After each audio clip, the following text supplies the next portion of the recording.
This is the new Tecno Spark 8P. This is one of their entry-level devices, which is normally geared towards casual users, but this is currently going for about close to 1,000 Ghana cedis. So in this video, we're going to actually find out what this is going to offer and what you should expect when you decide to pick one of these up. Without taking much of your time, this is my unboxing and review video of the Tecno Spark 8P.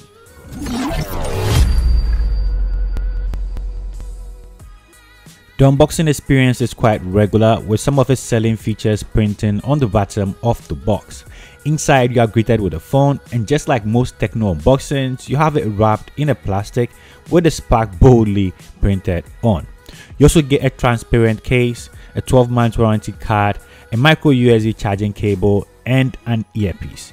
Not forgetting the compact charger that comes in the box. I think this is how Tecno is able to reduce the size of the boxes because the chargers look really small now. Now to the phone. The design was kind of new to me, definitely a head turner, plastic build with a textured back and some huge prints behind it. Phone feels compact in the hand, and the textured back definitely helps with the grip and handling. If you are the case kind of guy, you can actually throw this on the transparent case that comes in the box, but I perfectly want to use this without a case to see how it actually fares in a long run. So if you're afraid of dropping your devices, make sure you put it in the case. For features of this device, on the right side you have a fingerprint sensor that doubles as the power button, which I always prefer. You also have the volume rocker on the right on top of the power button, which is also cool. At the bottom you get a micro USB charging port, micro USB guys, yeah, this is a micro USB, a headphone jack, a mic, and a speaker grill. On the left side you get an SD card slot and a dual SIM card tray. At the back you get a triple camera setup, which we are going to explore later on in this video. The setup process took a couple of minutes, and I had to definitely try the fingerprint sensor ASAP, as I want to know my initial experience with this before the device gets really jammed up, and the response was quite fast. Opening and closing the device with a fingerprint sensor was really good. You also get a Face ID unlock, but I decided to stick with my fingerprint sensor as I always choose that over Face ID anytime. Now let's check out the display. We have here an IPS LCD display at 6.6 inches. This is a 1080p display, unlike the 720 found on the regular Spark 8, which is a good thing, with the dot-notch screen design. And like most devices, this has a noticeable bezel and chin below, which is something most people buying devices in this price category are not going to have a problem with. I'm just used to smaller bezels, so I just had to talk about it. And the display is decent for the price point. Colors are okay and passable. The only thing is that I don't see you using this under bright sunlight, and it's not the brightest that I have seen, but you can easily enjoy your YouTube videos and not to have any issues under optimal conditions, which is really cool.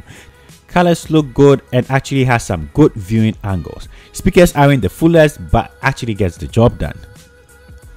When it comes to performance, inside this device you can find a MediaTek Helio G35 chipset. This also comes with 4GB of RAM and 64GB of storage, Android 11 and iOS 7.6. For day-to-day activity, the phone has been running fairly flawlessly so far, and you're not going to be experiencing lightning fast performance, but will perform well for your regular day-to-day tasks as a casual user. Games like Candy Crush, Subway Surfers, and games in that category play really well on this device. Just don't burden it with some heavy titles like PUBG or Call of Duty. The 5000 mAh battery is a win for this device though, and to be sincere, I actually didn't charge this phone for about 2 days when I first got it, which is actually good. And if you need to charge this up, this is going to fully charge in about 2.5 hours. So make sure you charge this while you're going to bed, because it doesn't come with a fast charger in the box. For cameras, you have a triple camera setup at the back, the main sensor being a 50 megapixel lens. You also have a depth lens and an AI lens. The selfie is an 8 megapixel selfie camera and it shoots videos in 1080p. Here are sample footages. Camera performs decently well as expected from entry-level devices. Main camera surprisingly producing some decent photos. I wasn't expecting much from this, but these are some of the sample footages that came from this device. Considering the price point, let me know what you think about these footages.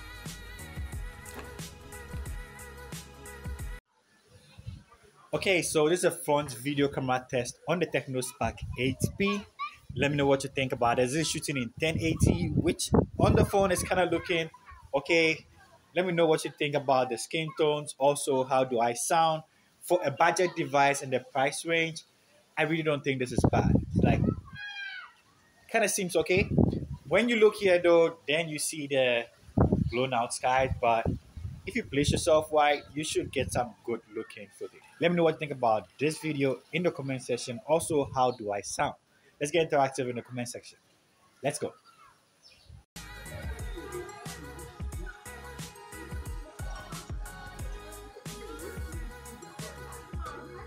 So in summary, what do I think about the Tecno Spark 8B? To be sincere, I feel like this is geared towards casual users and people that actually cherish battery life and decent screen. That is what this phone is actually good at. The main selling feature of this device is going to be the 5000 mAh battery. Then it goes to the screen. For me, the screen was actually decent and a 50 megapixel main sensor for a camera. These are the highlighting features of these devices for me. When it comes to performance, this performs fairly decently. So if you are deciding to pick one of these up, these are the top selling features of this device. Let me know what you think about this device in the comment section. This brings us to the end of today's video. If you have any questions or views, leave it in the comment section as I'm always hanging out with you.